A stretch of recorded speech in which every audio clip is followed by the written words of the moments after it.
Yo, what up guys? I had a shitty day at work. My laptop didn't work, so I got to get off early, but I'm gonna do something productive, get some shit done, because that's what I'm about. So today I'm gonna work on replacing the shocks on the front and rear of my car. Sounds pretty ambitious because it's like 4 o'clock right now. I'm gonna see how much I can get done, at least get 1 or 2 done. That way tomorrow I don't have as much to do on my Saturday, my day off. Essentially, you gotta remove these 3 bolts, remove the tires, and then there's 2 bolts under here, and then the whole thing will come out.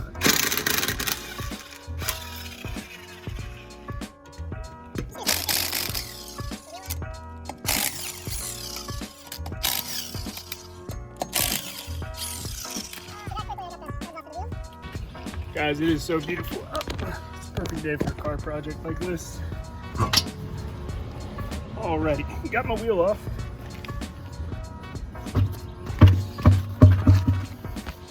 Next, what you're gonna want to do is definitely put one of these underneath your car. You don't want to just rely on your jack. You do all this work on your car, you don't have one of those fancy lifts at the garage, and I always respond with, you don't need one.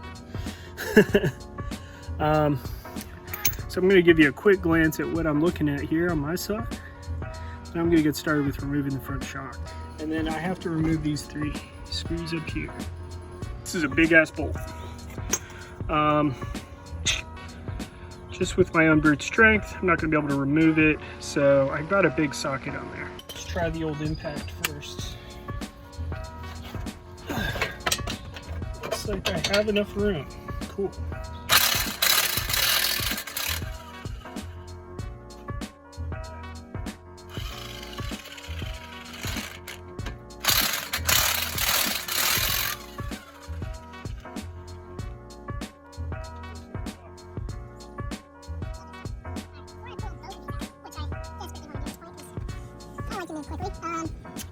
I think what I'm going to do next is actually remove the strut mount, and what I need is an Allen wrench, believe it or not, to go in here. It looks like just a circular hole here, but it's actually machined to fit a specific Allen key.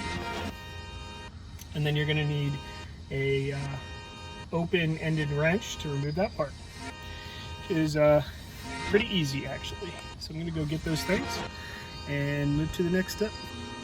All right, there's different parts of the video where I'm like, you know, this is so common sense, but this might be worth your time to see this part of the video at least. Got my 17 millimeter here balanced because I'm gonna lift up on this and loosen, and this is gonna prevent the actual threaded part from moving while I do that. Because if I didn't have this here, it would just spin. That it's designed to spin, so that's why they have milled this Allen key part in here.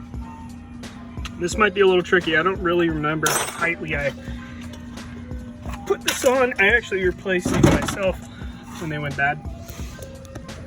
This is a 2000 Corolla, by the way. Should have put that at the beginning of the video. I'm all mixed up here. Oh, see? That was nothing.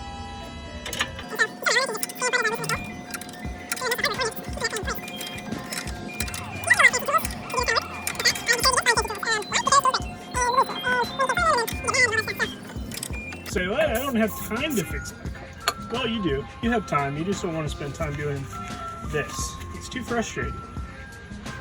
Most people find it frustrating. I find it enjoyable. If you're out there watching this video and thinking, maybe I should get Nate to do my shocks. To which I shall respond, yes, you should.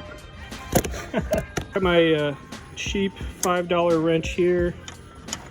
Well, it was like $5 for the whole set. But anyway, I'm the right one that fits.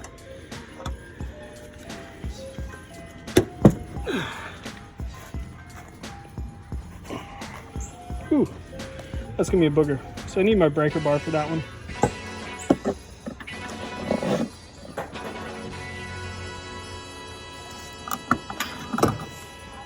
Now that one's just hand tight in there now. My fancy breaker bar. / jack handle. And I have to go for the third. It's going to be kind of rough. Okay, that's what we're setting up for you guys. That's all I need, a little spray of that lubricant. Alright, so now we got all 3 bolts out on the top. Now for the fun part, we're going to remove these. Which I'm just going to slide up.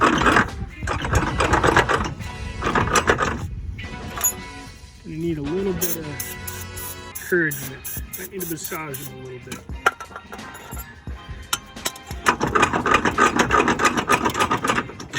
Alright, got 1 out. And 2. Alright.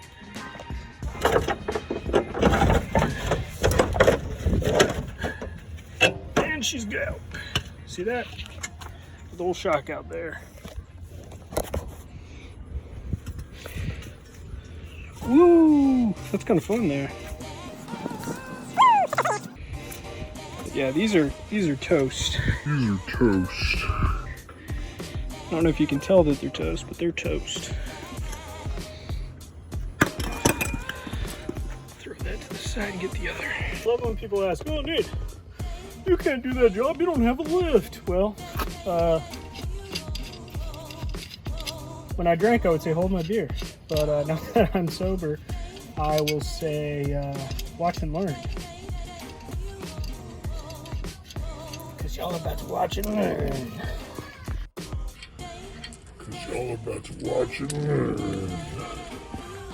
Alright, I got my new shock here. This baby's beautiful. I didn't go high quality with the shocks, because this car has 187,000 miles. Alright, well, as I kind of guess, you get what you pay for. You got to do some of your work yourself here. So this is what I'm looking at. This upper ring, shaped like a C, is not going to fit. As you can see, the threaded part of my screw here is too big for these holes, so I'm going to drill them out. Because what else do you do besides drill them out? So, this is a minor setback, by the way. Don't stress. I'm gonna get my drill and start drilling. Oh no, another setback. My drill battery is dead. That's what I hate about cordless tools. I do have a corded drill, but it's at my storage unit. And I'm kind of getting hungry, so this is a good excuse to take a break and charge my drill. Alright, so behind the scenes, there was much gnashing of teeth and crying. No, it wasn't that bad. I just enlarged these holes a little bit to fit this bracket over, slid the shock in, just to get this one hand tight. I'm gonna do the rest hand tight, then go down below here, position everything correctly, put the bolts in, and then finally put the final torque on it. Obviously I'm doing it that way because when you're dealing with something that can kind of move around a little bit, but you still have to get the bolts in that are like super long like this, they tend to want to jam in there like sideways at certain angles. And what I'm going to do too is clean these up a little bit so they don't give me too many problems sliding in. Insert dirty joke, if you will. Oh, sorry, I have a sick mind. Alright, so I'm just hitting these longer bolts with brake cleaner to put those screws in hand tight, like I was saying. It's a lot easier to position everything and then tighten everything down the way I want to. I have to slide this part into here. Well, you got a good view there. So I got it slid in. I'm just going to use my jack as another pair of hands to move it up. And look at that. It's in there.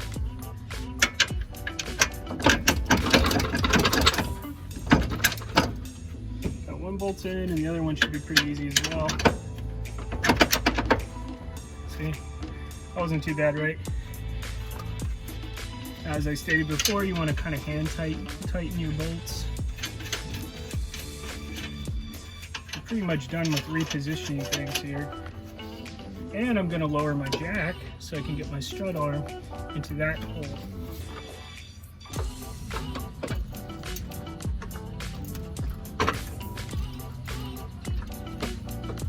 See how it's moving up? I'm just inching it up, really. Also watching my jack stand. Make sure my car doesn't slide. So that's in there good. There's my bolt for that. I'm almost done with this side, guys. You know, I really thought it would take a lot longer than this.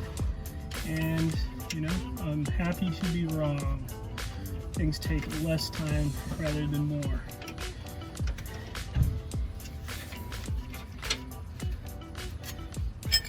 And just like before, this requires an Allen wrench.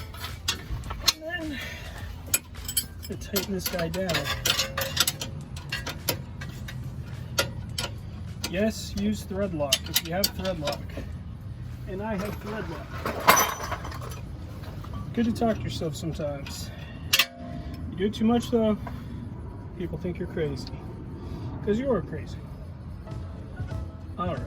Got some thread lock on that guy. You might be asking, what is thread lock? Well, you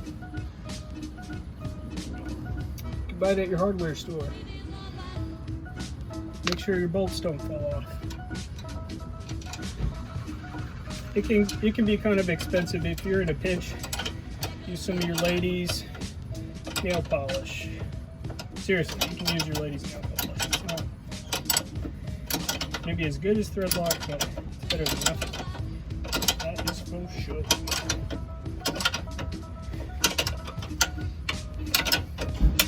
What some guys like to do too is actually just paint a stripe from the screw to the nut, so if things move, you can tell. Not always required, though. You don't have to do that. It's a little tip if you feel worried about things coming off your car.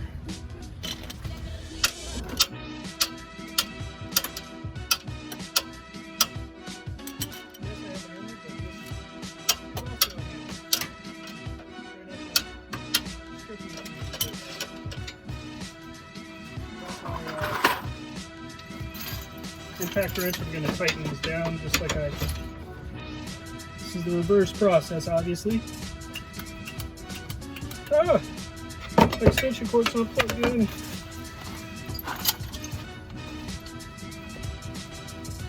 Alright. Good. Alright, now for the action scene.